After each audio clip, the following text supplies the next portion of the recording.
হঠাৎ করেই বাংলাদেশ ব্যাংকে গেছেন মার্কিন রাষ্ট্রদূত পিটার হ্যাস। সোমবার তিনি কেন্দ্রীয় ব্যাংকের গভর্নর ভবনে প্রবেশ করেন, সঙ্গে আরও বেশ কয়েকজন প্রবেশ করেন। এ সময় আগে থেকে উপস্থিত থেকে পিটার হ্যাসকে স্বাগত জানান বাংলাদেশ ব্যাংকের শীর্ষ কর্মকর্তারা।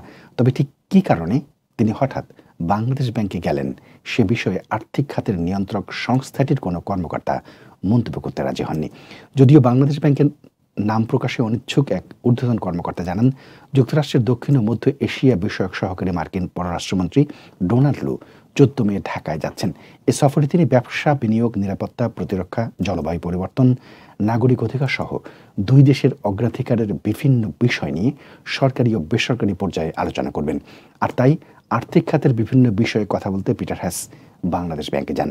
কূটনৈতিক সূত্রে জানা গেছে, মঙ্গলবার দিনের প্রথম ভাগে কলম্বো থেকে ডোনাল্ড ট্রুর ঢাকায় আসার কথা রয়েছে।